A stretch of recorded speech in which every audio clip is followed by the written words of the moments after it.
Olá, boa tarde. Boa tarde. O meu nome é Daniela e hoje estou aqui a entrevistar-te, Bilal, no teu podcast. E é muito interessante teres criado um podcast e, antes de mais, quereres-te dar a conhecer. Então, eu sou a Felizarda, da tua entrevistadora. Antes de mais, queria perguntar-te porquê a criação de um podcast? Obrigado, Daniel. Ahm, Bem-vindo ao meu podcast. Para quem não sabe, Daniel é a minha companheira e realmente tivemos essa ideia fantástica de modificar um bocadinho o formato para poder dar um contexto. Eu acho que é isso mesmo que essa pergunta me traz. Porque é um podcast, eu acho que é importante termos um formato mais longo, numa era em que cada vez menos atenção temos disponível e no Instagram ou no Facebook acaba por ser formato muito pequenino e a minha ideia é ter um formato maior para dar a conhecer terapeutas, terapias, pessoas ligadas à área de saúde e de bem-estar que pudessem nos trazer alguma mais-valia. Então, a minha ideia do podcast, Meet the Neighbor, veia sobre conhecer as pessoas, que são os nossos vizinhos, seja nesta dimensão ou noutra, que trazem mais-valia para o mundo. Grata. Eu sorri um pouco enquanto falavas, eu estava a prestar total atenção no que estavas a dizer, mas apareceu um pássaro que ficou ali a escutar o que tu estavas a dizer. Então eu reparo nestas Ao menos já temos uma belezas, visualização neste podcast. nestas belezas do mundo e nestas sincronicidades de quando estavas a falar. Uma outra questão é porque o nome Meet the Neighbors? Então, é um nome que me veio porque é uma brincadeira que nós temos, porque estamos juntos a esse espaço onde tu trabalhas mais tempo. Estamos aqui no nosso espaço à chama, em que no fundo temos duas salas, né? Temos a sala Lotus, onde estamos aqui a fazer a gravação, e temos a sala Bambu, onde eu passo mais tempo e muitas vezes a gente se cruza na copa e olá, vizinha. Então, esse contexto do vizinho, porque acabamos por estar perto um do outro, também me fez-me ver os vizinhos no seu todo, que é os vizinhos que eu conheço como colegas terapeutas que trabalham na área, que eu gostava de ouvir e dar a conhecer, como foi por acaso a minha irmã Mazda que me trouxe esse conhecimento ou esse contexto, que neighbor em inglês também quer dizer vizinho, mas do outro lado do véu. Então, tanto as pessoas fisicamente conhecidas eu quero trazer, mas como conhecimento e até se calhar informações que poderiam vir não só deste plano, mas também do outro lado do véu. Falando já do outro lado do véu, pela tua origem, e já mencionaste a tua irmã, Uhum. tu cresceste num contexto de alguma forma conectado com a espiritualidade. O que é a espiritualidade para ti? Como é que vivencias isso? No meu sentir, a espiritualidade é um bocadinho uma busca de uma reconexão com a fonte, em que nós vamos, através das nossas leituras, através da nossa religiosidade, através da busca que temos desde pequenino. Eu, pessoalmente, eu lembro-me de ser muito pequenina, há 6 ou 7 anos, e perguntar-me porque é que eu estou aqui, qual é que era o objetivo. Aquela questão de vamos para a escola para aprender uma coisa e depois trabalhamos para ganhar dinheiro, mas qual é que é o objetivo? Porquê é que estamos aqui na Terra? E era uma pergunta que me deixava com insónia durante a noite, que eu ficava mesmo a pensar nisso várias horas durante a noite com busca, mas qual é que é o objetivo? Tive oportunidades, porque a minha mãe pôs-me numa escola católica, estávamos em França, e era ou ia para a escola pública e aprendia a roubar carros, ou ia para a escola católica e aprendia espiritualidade, que era um bairro um bocadinho mais complicado, então acabaram por me pôr lá. E foi aí que comecei a perguntar, neste caso aos padres, porque era só padre a dar aulas, porque era muito engraçado, e estudar numa primeira fase a Bíblia. E eu já venho de um contexto multicultural, porque o meu pai era muçulmano e a minha mãe era católica. Apesar de eles se separarem, depois o meu pai falecer, então não pude realmente conhecer a sua religião no momento em que ele estava vivo. E eu, depois de estudar a Bíblia, também era um dos livros que eu estudei, que li, pelo menos, o Alcorão, para saber um bocadinho mais sobre essa religião. E depois foi o meu percurso, através do Espiritismo, dos livros do Allan Kardec, desenvolvimento pessoal. Há livros que para mim me marcaram bastante, como Conversas com Deus, que foi um dos livros que para mim foi uma forma diferente de encarar a espiritualidade, como se fosse uma coisa que não tivesse propriamente muito longe e distante. Um episódio que também me ajudou bastante quando era pequenina era um dia tive um pesadelo, outra vez, 8, 9 anos, e eu lembro de ter acordado no meio da noite, ter ido ter com a minha mãe a perguntar: mãe, havia um monstro, estava super assustado por ter acontecido isso.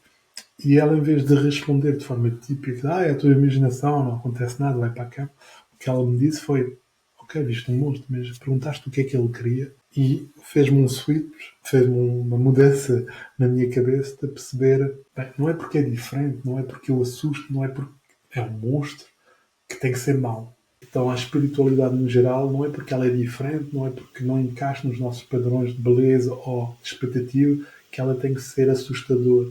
Então aí abriu muitas portas internas para, de facto, depois vir e estudar outras religiões, outra filosofia, como por exemplo o Espiritismo.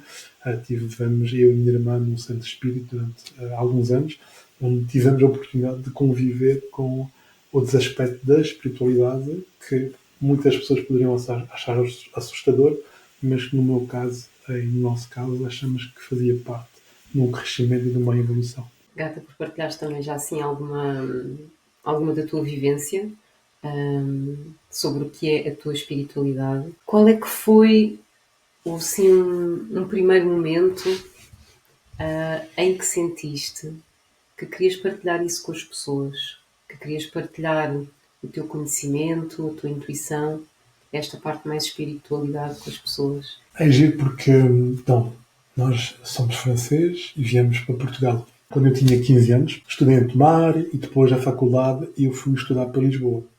Estudei matemática aplicada e economia e gestão. Mas o que era curioso é que era ao mesmo tempo que eu estudava matemática aplicadas, durante o dia, ao fim de semana ou ao fim do dia, eu estudava tudo o que era ligado à espiritualidade. Ao fim de semana tínhamos então o Santo Espírito, mas eu gostava também de aprender mais. Então estudei Reiki e estudei várias metodologias, inclusive a terapia multidimensional que a minha mãe trouxe. Ela dava aula em Lisboa, uma vez por semana, então havia aulas regulares que nós assistimos para aprender também aquilo que a minha mãe já pratica há vários anos. Então, onde é que me veio? É giro porque me veio porque na faculdade os colegas, muito estressado com os exames, muito estressado com a vida, pediam-me sessões. No princípio era de Reiki, então não tinha marquês, não tinha nada. O que é que fazíamos? Juntávamos duas na sala de estudo, na residência universitária, juntávamos mesa de estudo, punhamos lá uns cobertores e era uma marquesa para fazer a Reiki na altura, quando as pessoas tinham muito stress. Era assim que eu ajudava os meus colegas a dormir melhor e a andar mais relaxado a nível dos exames. Então foi assim, olha que gira, as pessoas sentiam efeito, estavam mais relaxados, conseguiam passar os exames e aos poucos comecei a dar atendimento também fora dos meus colegas, digamos assim, de faculdade. E foi assim que começou. Ok. E qual é que foi o chamamento que tu sentiste? Porque tu podias ver os colegas estressados, como é que eles sabiam que tu tinhas essa apetência ou esse estudo? E o que é que em ti te motivou? Porque tu podias fazer isso para ti próprio ou para ires formalmente dar uma formação, como dás, mas houve algo que te chamou a partilhar isso com os outros. O que é que sentes que... Eu acho que a vontade de ajudar o próximo é um bocado inerente às pessoas. Eu pessoalmente sinto isso desde pequenino, de querer ajudar as pessoas a ter outra consciência. Eu lembro quando era pequenino tinha sonhos acordados, que eu consegui dentro do sonho falar com os meus colegas e não sei o quê, e depois no dia seguinte, epá, lembras do sonho de ontem à noite? Não, não me lembro. Então, ter essa vontade desde pequenino de acordar as mentes e as consciências para que a vida não é só 3D, a vida não é só trabalhar, ganhar dinheiro e pagar contas. A vida tem mais um nível de consciência que muitas vezes, quando estamos desligados desse nível de consciência, acabamos por ter, de facto, stress, ansiedade, um desalinhamento com o nosso propósito. Então, já era uma coisa interna desde a infância, numa busca que eu tinha, Na faculdade, de facto, ajudar as pessoas, os meus colegas, era uma coisa que me fazia sentir bastante bem. E depois continuou-se. Eu acho que, se calhar, esse chamamento foi um bocadinho também ter aquela sensação de ter que ir na sopa quando era pequenino, que é a minha mãe sempre fez isso há 40 anos, então ver que ela ajudava as pessoas. Na verdade, a minha avó também era psicoterapeuta, além do trabalho que ela fazia, então já havia esse chamamento na família, digamos assim, e a ver que podemos, através às vezes de uma simples conversa, de uma simples presença, às vezes é só ouvir as pessoas, ajudar elas a poderem mudar a sua frequência e ter uma vida melhor, é algo que pessoalmente preenche-me bastante. E como tu mencionaste, eu também tendo sido criadora da terapia multidimensional, como é que foi para ti o teu primeiro contacto? Porque eu diria que grande parte das pessoas da nossa geração não tem tanto acesso assim a que os pais já estejam nesse caminho consciencial, seja ele qual for, através de qualquer ferramenta ou filosofia. E o facto de teres entrado muito cedo, até com várias linhas, e nomeadamente também a da terapia multidimensional, mas essa em casa, como é que foi para ti o teu primeiro contacto? Recebeste uma inspiração divina? Como é que foi para ti? Eu acho que era uma coisa que eu vi crescer e vi a minha mãe a evoluir também na questão da terapia multidimensional. Eu recebi sessões quando era pequenino, pontualmente, quando senti que pedia à minha mãe. De facto, era uma coisa que acontecia e fazia-me sentir muito bem. Então é uma coisa que de família tive a oportunidade de banhar nesta energia. Mas o que fez a diferença de eu querer avançar com eu aprender sobre o assunto foi o facto da minha mãe nunca nos ter imposto informações. Ela sempre respondeu às nossas perguntas, no entanto, nunca nos ensinou algo que nós não tivéssemos perguntado. Então foi interessante porque essa estratégia, no fundo, impediu aquilo que acontece muitas vezes com os filhos, que é os pais querem dar o melhor, né? Querem ensinar, querem partilhar filosofia, querem. E automaticamente os filhos, sobretudo até uma certa idade, dizem que não, ou vão contra aquilo que os pais queriam partilhar. Como a minha mãe nunca nos impôs, olha, ir à missa, não era obrigatório. Ir às aulas dela, não era obrigatório. Não havia uma imposição sobre uma filosofia, uma religião, uma crença. Ela praticava, ela fazia o Ramadão, porque ela aprendeu com o meu pai, então era giro, porque havia quaresma em que ela fazia jejum católico, mas também acompanhava o jejum do meu pai biológico durante o Ramadão. Então havia essa abertura e não o dogma de ser uma coisa obrigatória. Então essa abertura para mim fez com que haja flexibilidade de querer conhecer, sem sentir a obrigação, e sem pressão de cumprir uma expectativa que não fosse a minha. Uhum. Para mim isso foi um fator importante. Então, e na verdade eu estudei primeiro o Reiki do que a terapia multidimensional, apesar de ter visto o que é que se passava lá em casa. E só depois, a minha irmã até estudou primeiro do que eu, com a minha mãe e etc. Só depois é que eu aprendi com ela e assisti às aulas, assisti aos cursos e dei assistência a todas as formações que ela fazia nessa altura. Mas é o facto de haver essa liberdade de poder eu experimentar a minha espiritualidade, o meu caminho, a minha maneira, permitiu-me, de facto, aceitar mais facilmente esse caminho. E falando da tua espiritualidade, há algum momento que te recordes que tenhas sentido em que ela foi mais colocada à prova? Que tenha sido. Que tenhas questionado mais ou que tenha feito vacilar em algum dos teus valores ou alguma das aprendizagens que já tinhas feito? Eu acho que, enquanto ser humanos encarnados aqui na Terra, sempre temos momentos desafiantes na nossa vida. Sempre há momentos em que a vida não corre como estávamos à espera. A vida não é aquilo que era suposto. E eu acho que houve vários momentos, quando eu me separei da mãe do meu filho, foi um dos momentos mais difíceis para mim, em que eu, a nível emocional, caí numa depressão, me senti muito mal e pus em causa muita coisa. Pus em causa muita coisa, não diria da espiritualidade, mas da forma como eu ia para o mundo. E foi preciso essa queda para eu perceber aquilo que a mim precisava de ser mudado. em mim precisava de ser trabalhado, em mim precisava de evoluir, porque de facto somos humanos e eu eh, não sou perfeito e é só um processo, digamos assim, e esse processo vem muitas vezes dessa altos e baixos, no facto de haver momentos em que hum, tudo aquilo que acreditamos que é verdade deixa de ser. E eu acho que a espiritualidade, na prática, aquilo que é mais profundo da espiritualidade é a vida. A vida é a espiritualidade.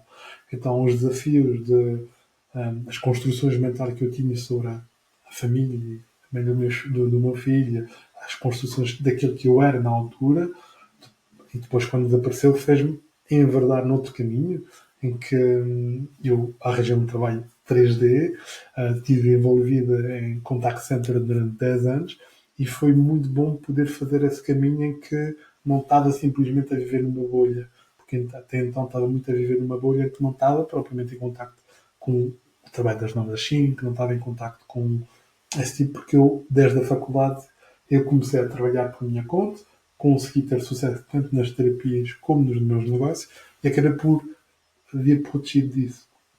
Eu senti na altura, quando fui-me abaixo a nível emocional, que tive que largar mão disso tudo. E esse largar mão disso tudo fez-me encaminhar para um caminho mais humano, mais que a maior parte da população tem um patrão, tem um trabalho, tem que acordar cedo, tem que cumprir objetivos, tem que cumprir com regras, para eu também sentir na pele o que é este caminho, né? Como é que estamos dentro da Matrix a 100%, e uma vez dentro desse caminho, como é que podemos reimplementar a espiritualidade. Então, ao princípio, fazia só o meu trabalho, à medida que fui evoluindo na profissão de ser manager, responsável de projeto, fui crescendo nessa empresa, consegui ter mais poder para partilhar aquilo que eu tinha aprendido. Então, havia um projeto muito engraçado em que eu até era um projeto de venda e antes de fazer as chamadas e eu gerir as equipas, nós organizamos uma meditação para melhorar o desempenho dos vendedores e funcionava e as pessoas que ficaram lá depois à frente do projeto continuaram com essas iniciativas. Então foi interessante poder ver que, seja em que aspecto da nossa vida, há sempre um espaço onde nós podemos introduzir mais consciência, mais luz. Então esse caminho para mim foi importante e perder tudo, aprender e reimplementar até eu decidir, ok, largar esse mundo corporativo em que já tinha chegado a um patamar bastante elevado, com o carro de empresa, com a vida, entre aspas, 3D perfeito, em que eu já não me sentia alinhado com o meu propósito. Então foi preciso largar a mão outra vez, largar aquilo que na verdade, não nos define, para recomeçar o meu percurso, e foi assim que eu vim cá parar a Sintra, foi assim que eu comecei a dar atendimentos e workshop aqui em Sintra, e que neste momento estou 100% dedicado à espiritualidade. Então, para responder à tua pergunta, eu acho que é aceitar que todas as ideias que temos sobre nós, no meu caso, todas as ideias que eu tinha sobre mim, possa ser falso e que eu possa a qualquer momento ter que me reinventar, porque na verdade Deus é que sabe qual é que é o nosso caminho e não ter apego àquilo que já não nos serve. Acho que foi isso. E referiste agora que trabalhaste no mundo corporativo e que lideraste equipas e que estiveste nessa roda com stress, com objetivos, com horários, com tudo isso. Como é que sentes que essa experiência te enriqueceu? Mencionaste algumas coisas, mas te enriqueceu agora naquilo que possas estar a partilhar. Ou seja, se não tivesses passado por aí, estarias a partilhar também com as pessoas a parte da espiritualidade que fazes. Como é que achas que essa experiência pode ter enriquecido aquilo que partilhas hoje em dia? E eu acho que foi para mim uma das melhores experiências da minha vida, porque para mim ajudou-me a crescer enquanto profissional, estrutural, e o trabalho, digamos assim, mas ajudou-me também a perceber as pessoas que estão de facto a viver no mundo corporativo, no mundo de tenho um patrão, tenho uns objetivos, tenho um trabalho e tenho contas para pagar, que eu me obriga a cumprir com certos objetivos que possa na altura não ser aquilo que eu gostaria. Acho que todos nós queremos ter mais liberdade, não ter que acordar todos os dias e ir trabalhar, mas passar por esse processo durante 10 anos, não foi tão, olha, tive só um trabalho de fim de semana, ou durante 6 meses estive lá 10 anos, foi muito importante para conectar-me com aquilo que as pessoas passam como dificuldades. Como, eu não gosto dos meus colegas de trabalho. Ou eu não gosto do meu patrão. Ou não gosto das pessoas que eu tenho que liderar. Ou tenho dificuldade A, B ou C. E essas dificuldades são reais. E quando estamos num mundo só de espiritualidade, às vezes não temos noção. Eu não tinha na altura, porque vivia nessa bolha que não tinha que prestar conta a ninguém. Quando passei a prestar 100% no corporate, aí sim, tinha sempre um patrão. E depois, à medida que fui subindo, tinha sempre alguém que eu tinha que gerir e apresentar resultados e garantir que a equipe esteja motivada para chegar mais longe. Então, foi ótimo perceber o quanto a nossa energia, na prática, influencia os resultados. Um exemplo. Todos nós temos stress, todos nós temos dificuldade. E o que eu percebi é, nos momentos em que eu não fazia, e tive muito tempo assim, sem meditações, ia simplesmente trabalhar. E sempre com stress. Eu reparava que as dificuldades, as reuniões com os clientes, as reuniões com o meu patrão, as reuniões com os meus colegas, não eram tão harmoniosas do que quando tirava 5 minutos. Às vezes tu precisávamos mesmo de 5 minutos. Nem que seja no carro, nem que seja no transporte público. 5 minutos para, ao menos, enraizar. Ao menos pôr uma intenção para o dia. Ao menos respirar fundo.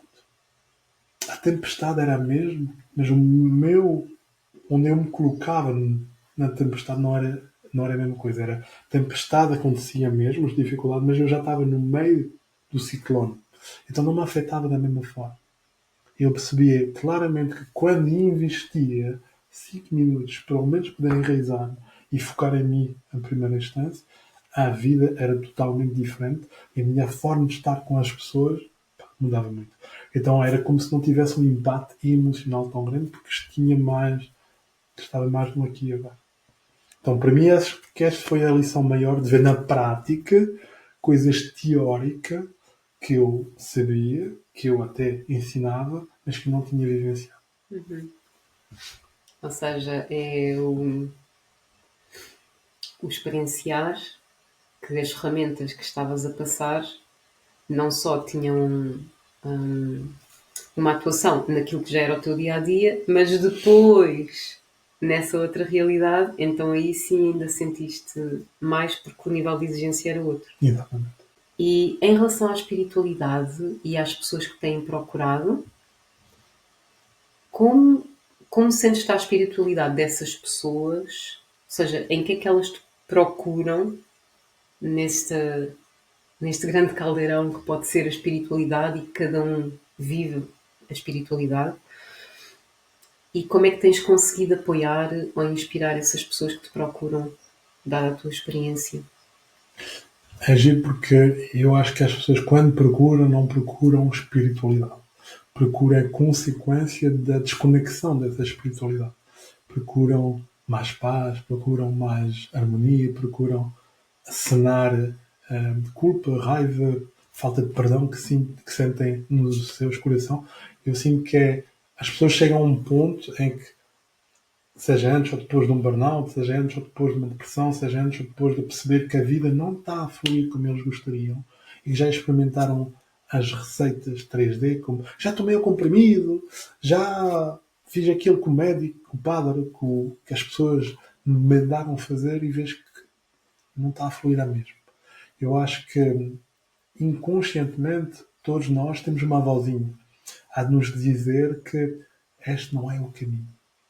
E enquanto nós continuamos a caminhar de uma forma que não é alinhado com o nosso propósito, de uma forma que não é alinhado com os nossos valores, a vida torna-se mais pesada e difícil. Então, às vezes estamos no caminho, mas não estamos alinhados com os nossos valores. A nossa forma de atuar com as pessoas à nossa volta não corresponde àquilo que já temos consciência suficiente para assumir. Quando somos crianças, podemos não ter consciência, apesar que eu acho que as crianças têm muito mais consciência do que aquilo que os adultos, com a sua evolução, passam a ter. Mas quando crescemos, já, já temos a possibilidade de aplicar aquilo que sentimos, sabemos, que são os nossos valores. E quando não acontece, a vida naturalmente cria dificuldade. Porque não flui, porque aquilo que era suposto nós estamos a fazer ou nós estamos a atuar não está a acontecer. Então existe uma dificuldade atrás da dificuldade. Quando voltamos ao nosso centro, quando voltamos a nos alinhar com o nosso valor, quando aquilo que pensamos, aquilo que fazemos, aquilo que sentimos está alinhado, a vida abre. Mas abre sempre como se fosse um passo de fé. Porque não há nada que justifique que a vida deveria abrir. É um passo de fé porque não faz sentido, mas eu sinto que é este o caminho. Os meus valores dizem fazer assim. Eu podia fazer algo diferente, mas os meus valores dizem acreditar nessa pessoa, os meus valores dizem fazer o preço correto, os meus valores dizem eu vou estar à hora todos os dias. Porquê? Porque os meus valores é que mandem a minha vida. E quando estamos alinhados com isso, a vida depois, sem justificação, sem lógica aparente, só porque eu tive fé e estava alinhado comigo, abre novas portas de possibilidade. Então eu acho que é isso que as pessoas procuram quando vêm terem comigo. Procurem numa primeira fase o alívio da contração emocional, física, psicológica que possam sentir, mas aquilo que torna essa mudança mais efetiva e permanente é estarem alinhados com o seu propósito e perceber que quando olharem primeiro dentro, a vida cá fora ilumina-se. Porque acendemos a nossa luz e iluminamos o nosso caminho e ao mesmo tempo podemos iluminar o caminho das pessoas que nos rodeiam. Exato. E na tua jornada, quem é que sentes que te possa ter inspirado ou apoiado mais?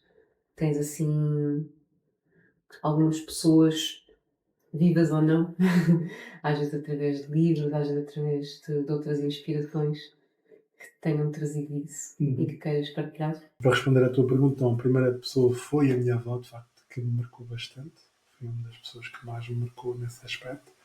A outra pessoa que me marcou bastante foi a minha mãe, por exemplo, pelo facto de, na sua evolução, ela ter posto em prática tudo o que ela sabia e dar esse passo de fé que eu estava a falar, porque ela veio de França para Portugal, ela começou a trabalhar com a minha avó da parte do meu padrasto, porque ela voltou a casar com um português, veio para cá, esteve a trabalhar nas cozinhas, esteve a trabalhar naquilo que tinha, porque não foi sempre 100% este tipo de trabalho. E houve um momento em que ela disse: não, já não quero mais, quero acreditar que o universo vai me suportar e vou focar 100% na espiritualidade. E eu apanhei esse movimento da minha mãe e apoiei esse movimento da minha mãe na altura. No entanto, é bom ver como é que ela começou a dar sessões, já não trabalhar para um patrão e estar a trabalhar mais alinhado com os seus sonhos do que alinhado com aquilo que a vida é muito mais fácil por medo de escolher às vezes um caminho do que por fé e por amor dar um passo que podemos não conseguir justificar. E eu vi a minha mãe a dar esse passo, vi a minha mãe a acreditar, apesar de estar sozinha em Portugal, com 3 filhos na altura, à carga, a focar-se e lançar 100% na espiritualidade, acreditando que ela iria conseguir sustentar tanto a si como a família. Para mim foi um exemplo de sucesso, de facto. E hoje em dia, o que é que te inspira e motiva? Além, obviamente, de toda a tua história e todas as pessoas que sempre o fizeram e algumas com certeza continuarão a fazer, qual é que é a tua fonte de inspiração, de motivação? Eu acho que as pessoas em geral já não têm propriamente um ideal de uma pessoa que me ilumina e que me inspira. Eu gosto de ver que cada vez menos vejo um ideal, uma pessoa. Eu gosto de ver as pessoas como se fosse parte de mim. Então, eu gosto de imaginar que Deus está em qualquer interação. Deus está em qualquer pessoa. Deus está em qualquer personagem que aparece na nossa vida e que nos trazem uma mensagem. Então, pode ser o senhor do café, pode ser uma interação pontual que o universo, Deus, o Criador, como quiserem chamar, nos trazem a informação, o conhecimento, a dica, o piscar de olho da vida, como eu costumo dizer, que nos indica: olha, tenta para a esquerda, tenta para a direita. Então, eu gosto de estar atento e ficar inspirado com o mundo que existe à minha volta. Para mim, eu sinto que hoje em dia é o que me ensina mais uma pessoa a partilhar a sua história, uma pessoa a falar das suas dificuldades, eu rever uma dificuldade na pessoa que eu ainda tenho para trabalhar em mim, perceber essa questão dos espelhos que existem, sempre que eu fico reativo, eu percebo, ainda não tratei desta ferida, desta emoção, deste corpo de dor que ainda está reativo. Então, eu sinto que a melhor lição é ver Deus em cada interação. Seria esta minha. E isso leva-me já aqui quase no finalizar deste podcast, que é a gratidão, que é algo que eu sinto nas palavras que tens partilhado ao longo deste podcast, mas que tu próprio já verbalizaste em muitos momentos. E o que é a gratidão para ti? Como é que vivencias a gratidão? São boas perguntas. Para mim, a gratidão é a forma mais fácil e rápida de melhorar a nossa vibração. Não há como estar realmente grato e triste, realmente grato e raivoso, realmente grato e com o coração pesado. Então, eu acho que a forma mais fácil e rápida de mudar a nossa frequência é alimentar a gratidão. E, ao mesmo tempo, o que eu tenho vivido e visto na minha vida é quanto mais grato estou por tudo o que me acontece na vida, e eu, a princípio, focava muito no lado positivo, focava muito, estou grato pela minha saúde, para o meu filho, para as minhas relações, para tudo o que existe de bom, e com a idade, com o evoluir, eu percebi que há muito mais ensinamento, há muito mais evolução, há muito mais desafios que me trazem parte de mim nas dificuldades. Eu percebi que não há nada que eu tivesse passado, que na altura que eu passei, achei difícil e preferia não ter passado, que não me tivesse trazido as melhores bênçãos para a minha vida, a nível de evolução. E com 14 anos vim para Portugal, aos 15 cheguei aqui, né, 14 para o 15, e era um trauma para mim alargar. Meus amigos, a minha família de França, os meus amigos, a língua, tudo isso. Mas o que é que eu ganhei? Olha, ganhei duas línguas, porque a França nem sequer falava inglês, e aqui consegui aprender português e o inglês. Aprendi a evoluir, aprendi a sobrevivência, aprendi a interação, aprendi tanta coisa que eu percebo que os desafios também são bênçãos disfarçadas, são bênçãos que só vão acontecer um bocadinho mais, daqui a um bocadinho mais tempo. Então, a gratidão para mim é perceber que Deus é benevolente. Deus trabalha para nos ajudar a crescer e evoluir em tudo aquilo que acontece na nossa vida. E quanto mais grato, mais facilita, é um bocadinho um lubrificante que é necessário para a engrenagem dos acontecimentos fluir mais rápido e de forma mais harmoniosa para chegar àquilo que Deus queria nos entregar, mas que sem esse desafio, sem esse momento de contração, sem aquilo que nós no momento não queríamos sentir, não iríamos conseguir ter a prenda, porque ele ajuda-nos a esvaziar o copo para poder receber algo ainda maior.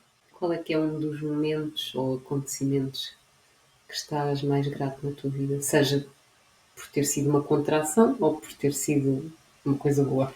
Eu acho que o momento em que eu senti mais felicidade e estou mais grato é, de facto, o nascimento do meu filho, que é realmente um momento que pessoalmente me fez sentir algo que eu nunca tinha sentido na vida. Parece que tudo faz sentido, parece que já temos um propósito. Realmente, o nascimento do meu filho foi o que me marcou mais. Além disso, o que eu sinto que me trouxe mais enriquecimento, de facto, foi todos os momentos em que eu, no momento, apesar do momento de estar a passar por isso, sentir que a minha vida estava a acabar. Que a minha vida acabou quando eu vim para Portugal. Sim, de facto, a minha vida em França acabou. A minha vida acabou quando, infelizmente, separei-me da mãe do meu filho, entrei em depressão. A minha vida naquele momento acabou. Tive que largar as minhas empresas, tive que largar tudo e entrar noutro consciência e no mundo do contact center. Então, sempre que eu morro, na verdade, sempre que eu tenho que largar a mão de uma coisa que eu tinha muito apego, que definia a minha identidade até então, na verdade traz-me sempre uma prenda muito maior do que aquilo que eu não quis largar até então. Então, a mudança para Portugal, o entrar no mundo corporativo, o sair do mundo corporativo, tudo isso para mim foram acontecimento muito contrariante que não me queria sentir, mas que me trouxe uma expansão tão grande que eu, de facto, estou grato e é das coisas que neste momento mais gosto de agradecer. Gratidão Obrigado, pela Daniel. tua partilha no teu podcast. Queres deixar alguma frase final, alguma reflexão inspiradora, algo que esteja a florescer no teu coração hoje e que queiras deixar para finalizar? Antes de mais, gratidão também de volta, porque fiquei muito feliz para tu me fazer essa entrevista e eu não sabia nenhuma das perguntas que tu acabaste de me fazer, por isso foi muito bom. Gratidão para todas as pessoas que nos escutaram até agora, porque de facto o bem mais precioso é o vosso tempo e a poder estar um bocadinho mais de partilhar do vosso tempo a todos nesse momento é uma coisa que me toca profundamente e que o que eu quero vos convidar de facto é ver que mesmo nos momentos de escuridão, ver que mesmo nos momentos de maior contração, nós não estamos sozinhos. Por vezes é preciso estar nessa escuridão, é preciso estar nesse momento de contração para poder largar aquilo que não nos serve e descobrir que às vezes a luz não está no exterior, às vezes a luz está aqui dentro e que nós precisamos descobrir como reacender a nossa chama para iluminar a escuridão à nossa volta e aos poucos ajudar mais pessoas a fazer o mesmo. E no fundo é isso que eu quero deixar, que é eu quero vos ajudar a acender a vossa chama e ajudar mais pessoas a fazer o mesmo. Gratidão pela tua partilha e pela inspiração que és. Vou dizer a quem quiser e que esteja a gostar, que esteja a usufruir do podcast e de toda a entrega que estás a fazer de coração, que se quiser deixar questões para possíveis novas entrevistas, que estamos abertos a isso, a receber as vossas questões, as vossas reflexões. E agora mesmo para terminar é onde é que te podemos encontrar, caso alguém queira entrar em contato contigo e saber aquilo que podes oferecer, aquilo em que podes apoiar. Obrigado. Pronto, continuo disponível nos canais habituais, @eu sou Bilal, no Instagram ou no Facebook. E estamos aqui em Sintra, tanto presencialmente no Espaço Chama, como através da internet em qualquer parte do mundo. Muito obrigado. Obrigada. Um grande beijo. Obrigada. Bem-aja.